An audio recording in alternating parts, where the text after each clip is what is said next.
Allora, riprendiamo il tema e vediamo un altro contributo che ci mette a confronto proprio per chiarire bene e semplificare al massimo qual è la situazione tra le due posizioni, lavoratore autonomo, partita IVA, che dir si voglia, e invece il lavoratore dipendente. Vediamolo insieme.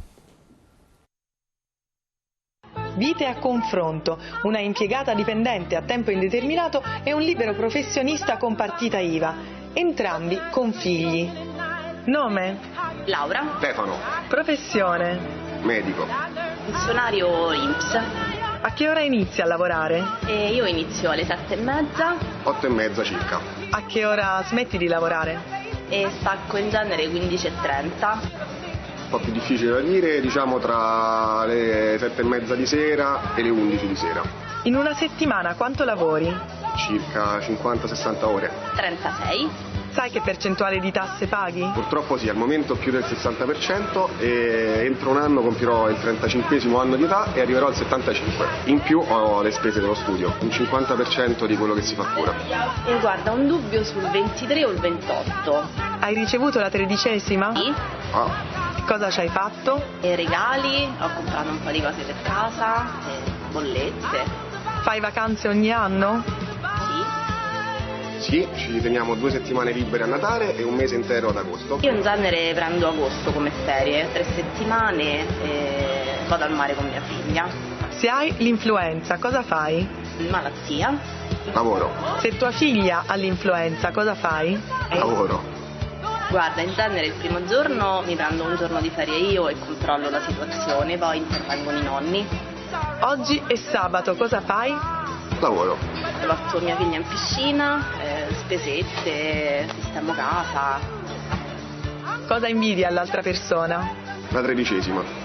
Invidio la libertà e il fatto di non avere il cartellino da timbrare tutte le mattine e per il resto nient'altro perché mi ritengo molto fortunata, quindi va bene così. Tirando le somme, Laura, che è dipendente, lavora dalle 7:30 alle 15:30, mentre Stefano, a partita IVA, dalle 8:30 a circa le 23. La prima 36 ore settimanali, il secondo circa 60 ore. L'impiegata paga tra il 24 e il 28% di tasse, mentre il libero professionista più del 60%. La prima ha diritto a 13ª, malattia e congedo dei figli, mentre il secondo non gode di nessuno di questi diritti. Barbara Simoncini, in chi si riconosce? Io ho fatto 13 anni come Cococò, che è dentro la proposta di legge, ci sono anche loro, e spererei che per una volta tanto si capisse se siamo carne e pesce, perché siamo in mezzo e non siamo niente, perché come diritti abbiamo quelli, per esempio siamo iscritti alla gestione separata dell'INPS, io è dal 2000, e quindi sono partita con le aliquote dal 10 in poi, quindi adesso che pur posso dire che ho 13 anni di contributi versati, in realtà se andiamo a fare i conti con un dipendente normale mi risultano 6 anni al massimo, perché se sono partita con quelle aliquote lì è chiaro che quando andrò in pensione non si saprà mai, cioè, credo di non arrivarci a quella soglia minima. Malattia non c'era, 13ª non c'era, da quello che ho letto per i Cococò non cambia niente, e tra l'altro mi sono riconosciuta perfettamente ante litteram come lavoratore agile, perché io non lavoravo in azienda, io lavoravo in negozi, e quindi addirittura la mia azienda era di Milano e io lavoravo in Veneto, nella provincia di Venezia, e la sicurezza? Non mi è stato mai fatto niente sulla sicurezza. Io per fortuna in 13 anni non mi sono mai fatta male dentro i negozi dove lavoravo, perché non so che cosa sarebbe successo. Malattia? Malattia niente lo stesso, però ho avuto la maternità, quella sì me l'hanno pagata quando sono andata in maternità, perché con la gestione separata c'era. Quindi spererei che queste tipologie di lavoro che non sono niente venissero un pochino più tutelate, ma da quello che vedo. Lei cosa fa se non sono indiscreto? Adesso non faccio niente, cioè ho smesso e adesso cerco. Quando lavorava cosa faceva? Quando lavoravo io ero nel settore del marketing all'interno dei GDO, facevo ricerche di mercato e quindi merchandiser, cose di questo genere, con contratti appunto di Cococò che si rinnovavano da gennaio a dicembre. e poi ripartivano l'anno dopo. Una cosa interessante è il discorso della certezza del pagamento che è stata inserita. Una cosa che ritengo interessante perché fino a questo decreto il professionista emetteva fattura, adesso sembra che appunto entro i 60 giorni altrimenti scattano gli interessi legali. È una piccola forma di garanzia, ecco, poca roba, capisco, però ecco, degli elementi positivi ci sono dentro. Qual è l'aspetto che pesava? Sì, prego. Il fatto che scattino gli interessi legali in che modo mi tutela il credito? Appunto. Se non te pagano, sì, te pagano. No, diciamo ne che avanzo 1000, dopo un mese ne avanzo 1100. Rientra all'interno dell'iter che anche l'imprenditore, Perché se vuoi a casa ho i quadretti con le cambiali appese, così me le tengo come voglio ricordo. dire che è stato anche l'imprenditore, no, quando emette una fattura anche fa l'interesse, non ha la certezza, quindi ecco, sono piccole cose. Io assegni protestati a casa, faccio tutti i bei quadretti, li appendo al muro, poi me li guardo. Io ho anche delle cambiali, se le servono do anche i miei quadri. Poi dopo. Pagato i bolli poi. Ma allora, per entrambi, un Scusami. imprenditore, per capire anche meglio, così poi passiamo la parola al commercialista, consulente lavoro e poi parliamo appunto delle tante fattispecie. Per lei come imprenditore, dove sarebbe necessario intervenire? Guarda, Per lei come figura, ma anche per i dipendenti. E lo stesso per Barbara Simoncini, come come figura mista, come un esempio di persona che naviga e si muove in un mondo ibrido, perché poi come lei ce ne sono tantissime, una cosa spaventosa. Sono 20 anni che faccio l'imprenditore, posso dirti che in 20 anni ho i miei coetanei, ne vedo tanti andare all'estero, ma non tanto perché sembra che sia sta chimera anche dal punto di vista dipendente. È questo sistema diverso, cioè, faccio una casa, uno vuole farsi una casa, compra un grezzo, se lo mette a posto, il sistema lo finisce. Ma parli di stati esteri, la chimera all'Australia, ma lasciamola perdere che è troppo lontana. Tu vai in banca, dici questo è il mutuo della casa finita, costa 100, perfetto, si arrangia la banca, c'ha un suo perito interno, paga questo, paga quello, paga st'altro, e alla fine tutti hanno i loro soldi, l'altro alla casa finita e continua a pagarsi. In Italia comincia, mi servono 100 per fare la casa, ma dammi le 120 che vado in ferie, così faccio fare un giretto intanto. Dopo comincia le finestre, ma gliele contesto perché non mi piacciono, quindi non le paga. Le porte nemmeno, i pavimenti, la piastrella si alza, quindi non c'è, dal punto di vista, primo direzione lavori, che sia un attimo inquadrata in modo da dire, paga questo perché te l'ho scritto io come ordinanza o come tutela anche dal punto di vista contrattuale in un'opera finita. E poi non c'è la tutela dal punto di vista finito, e dire, ok, ma non mi hanno dato il mutuo, ma è un problema tuo, mica mio. Se io te l'ho fatto lavoro, me lo devi quantomeno pagare. Dopodiché, tutte le garanzie dei lavoratori mi stanno bene, ma anche i lavoratori stessi non hanno garanzie di credito. Cioè, ho visto dipendenti che avanzano mensilità dalle aziende che poi falliscono. Sì. Quindi lei dice una cosa interessante, lei dice la banca nel momento in cui eroga il credito potrebbe prendersi la direzione lavori, di conseguenza pagare le varie È una proposta. Sì.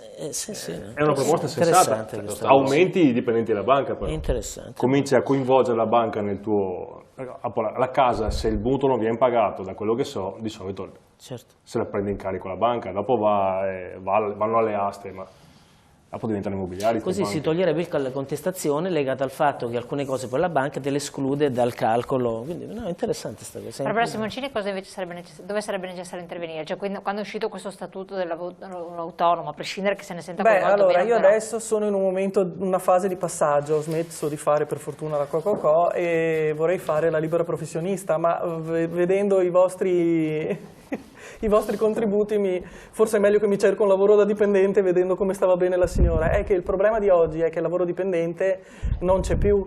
Cioè, se andiamo su un sito della BBC c'è un servizio che ti dicono di mettere il tuo tipo di lavoro e ti dicono se nei prossimi 20 anni questo lavoro ci sarà ancora o non ci sarà più. Quello che secondo me è fondamentale capire è che il reddito deve essere separato dal lavoro oggi come oggi, e qui in questo momento sto parlando anche come consigliere comunale del Movimento 5 Stelle. Bisogna separare necessariamente le due cose. Se andiamo avanti così non è possibile che una persona che lavora ha diritto a un reddito e una persona che non lavora invece non ce l'ha, perché sappiamo già che nel futuro non ci saranno posti di lavoro per tutti, per cui sarà per forza necessario stabilire un reddito minimo a tutti. E come fai a mantenerlo? Ho visto che il ministro Poletti ieri, oggi, l'ho letto proprio stamattina, ha parlato di questa cosa fissando intorno ai 300 euro questo ipotetico reddito, quando sappiamo che l'Istat ha detto che la soglia di povertà sono i 700 euro al mese, e quindi ci prendono in giro se alle persone disoccupate e povere danno 300 euro. Comunque in Italia non riesce a vivere. 700 euro in Italia non lavora più nessuno.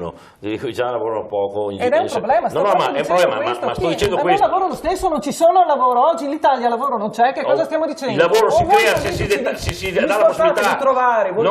Non è facendo assistenzialismo, scusi un attimo, per me la ricetta è un'altra. Non è facendo assistenzialismo distribuendo i soldi che poi andiamo a prendere da dove? Aumentando le tasse alle imprese, quelle poche che creano lavoro per fare chiudere anche quelle? Perché i soldi non vengono da Marte. Aumentiamo il debito pubblico per poi tassare chi paga? Stefano, hai ragione perfettamente. Allora io dico, dobbiamo fare in modo che il lavoro si crei, liberalizziamo un po' il sistema, tiriamo via, abbiamo parlato di burocrazia, lasciamo che la gente faccia quello che deve fare, che l'imprenditore possa svilupparsi, crescere. L'impresa, io ho appena assunto 2 persone quest'anno perché ho aumentato il fatturato, ne abbiamo adesso 15, eravamo in 13, ma potremmo aumentare anche di più, ma lasciamo che la gente lavora, chi vuole fare qualcosa faccia. Qui oggi ci sono imprenditori che investono e vogliono investire, è tempo che hanno il permesso, il business è già passato, dobbiamo liberalizzare il sistema a fare il contrario, fare in modo che chi vuole fare impresa possa farlo tranquillamente, non sia oppresso dallo Stato. Allora lì il lavoro si crea, e allora tu vai a lavorare lì. Perché non è previsto per chi vuole aprire partita IVA una defiscalizzazione come appunto chiederanno qui in Italia? Se lasciamo un po' di libertà alle imprese e meno pressione, lasciamo un po' più. Abbiamo ormai creato delle gabbie attorno a chi lavora. No, chiarissimo. E non è certo facendo l'assistenzialismo che si fa risolve il problema. Onorevole Negro, un attimo, devo aggiungere qualcosa, poi voglio sentire il commercialista su questo riguardo. Ma io non giocherei sulla povertà degli altri, e mi spiego meglio. Se, e ritorno al discorso del buon padre di famiglia, se non siamo in grado di far andare avanti sta baracca che si chiama Italia come sta andando, come si può pensare di mettere un'altra zavorra mettendolo il reddito di cittadinanza? Perdonatemi, ma non vedo la possibilità di avere le risorse. Allora se apriamo i forni e ammazziamo le persone, perché o la politica trova un modo per creare posti di lavoro, se no non andiamo avanti. Posso dire, io mi prendo 100 investimenti che posso portare... Scusate. Mi perdonate, visto che io non vi ho... 100 investimenti fermi per colpa della produzione, per colpa dei funzionari, per colpa di qualcuno. Io non vi ho interrotto. Facciamo questi, vedrà che il lavoro viene fuori. Ma scusate, e va via, va all'estero. Scusate, ma il problema di base è un altro. Credo che noi abbiamo uno Stato che è come un elefante che sta prosciugando tutte le risorse che abbiamo, ok? Ma ci dobbiamo anche chiedere, e mi perdoni consigliera, ma come fa uno Stato a pensare di investire ancora risorse quando sta tagliando sulla sanità? Mi spiega dove va a prendere questi soldi? Perché dobbiamo essere credibili quando facciamo delle proposte. E le proposte partono da un'analisi della situazione. Quando pensiamo, e voi lo appoggiate come Movimento 5 Stelle, di far venire dentro altra povertà, ma queste persone di qualcosa dovranno vivere. Abbiamo la gente segregata in casa che non sa più come difendersi dalle incursioni notturne. E questa è una realtà che stiamo affrontando in maniera indegna. Le forze di polizia sono senza i mezzi. Non stiamo più sostituendo quelle che sono le prime necessità della nostra comunità e pensiamo di dare un reddito di cittadinanza. Perché dare un reddito di cittadinanza vuol dire che tutti i cittadini, e mi perdoni, ma le donne gli extracomunitari che non lavorano per una loro mentalità si mettono in fila per il reddito. Mi scusi, non è propaganda, è un'analisi della società che stiamo portando avanti e che è un'analisi della necessità. Se lei fosse da un assistente sociale ogni giorno, vedrebbe le richieste che le vengono poste e capisce quanta difficoltà c'è a far quadrare i conti di un semplice comune. Figuriamoci se ci mettiamo a reddito di cittadinanza. Va bene, questa è un'espressione di punto di pensiero. Devo aggiungere qualcosa perché poi voglio sentire. Io penso che ogni volta che parliamo di qualcosa sia per avere risultato immediato e però sia senza fine. Quando sono partiti con le casse integrazioni, mi sta bene, 6 mesi. Perché? Doveva servire come il polmone in questi 6 mesi pensavo a cosa fare. Quando parli di reddito di cittadinanza è temporale, è 1 anno, è 2 anni, in attesa di pensare a cosa fare. Dopo, se la politica non pensa mai a cosa fare, siamo morti. Ma tornando al discorso di prima, se io prendo 40 1000 persone gli do 1000 euro a testa. Questi qua, sti poveracci, sti 1000 euro a testa a 40.000 persone, li spendono in bistecche, in pane e muovono l'economia. Ma se do 40 milioni di euro come buona uscita all'amministratore delegato dell'Alitalia quando va in pensione, me li sono fumati su un colpo solo e non li ho messi nel mercato. Tutte questo è un esempio, ma ce ne sono centinaia. Quello che ho visto discutere alla Camera come reddito di cittadinanza ha le coperture, gran parte rinunciando a un F-35, gran parte rientrando dai defiscalizzazioni delle slot machine, che anche queste costano alla società, perché ognuno che è in cura per dipendenza da gioco costa alla società. Dopo aver messo soldi in una società privata e averli spesi su una macchinetta. Sono soldi che vanno a privati che poi carica sulla sanità. Tolti del tutto quelli lì. Però qua deviamo, usciamo dal tema. Usciamo dal seminario, ma se la cassa è una, la cassa è una. No, chiaro. Quindi rivedere. Ma sono temporanee, ogni soluzione. Cassa integrazione come reddito di cittadinanza. Come per un'impresa che parte la defiscalizziamo i 2 anni iniziali, no? Che chiudi, riapri in altra impresa altri 2 anni senza fiscalità. Sì, io però voglio ritornare sul tema.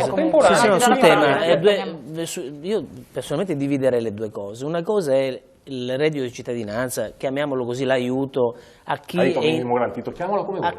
è indigente, a chi ha difficoltà, a chi ha problemi proprio. Ecco. Diverso a mio avviso è il sostegno a coloro che hanno una difficoltà lavorativa e che devono essere aiutati a trovare un'occupazione.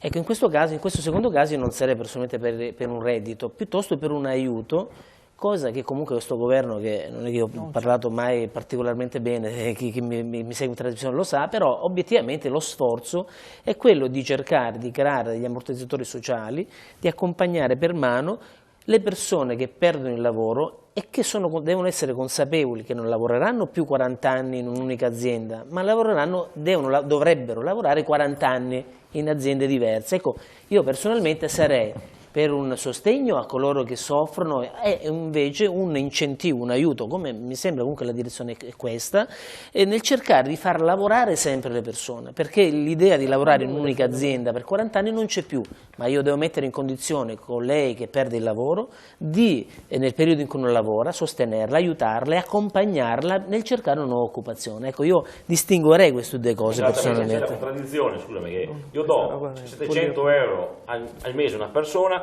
quando se le abbasso 600 euro di tasse a quell'impresa lì avrebbe assunto l'impresa e do maggiore dignità e do la possibilità di dargli una continuità, cioè invece di dare il contributo alla persona detassiamo l'impresa del costo del lavoro dell'impresa. Questa è una politica attiva, l'altra è una politica passiva, assistenzialistica che non condivido. Mi si stanno prudendo le lampade.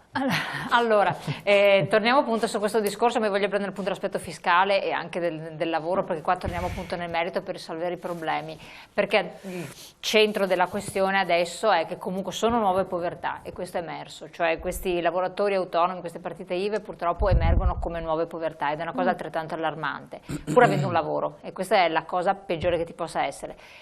Gli operatori, chi effettivamente ha questi lavori, dice: guardate che non è il mio problema, non è non aver riconosciuta per carità la maternità importante, ma la malattia eccetera, ma il problema è che io pago troppe tasse, in grande sintesi. È vero, non è vero, è solo una percezione, è la realtà, e questo è il cuore del problema, che è quello che lamentavano anche gli imprenditori, perché anche voi avete lamentato questo. In Italia è questo il problema, riaffrontiamolo, torniamo insieme, andiamo dopo la pubblicità un secondo, poi vi do la parola per capire se è così e quindi dopo vi ridò anche a voi il parere. È questa la questione o forse è solo un momento, una sensazione? Tra poco.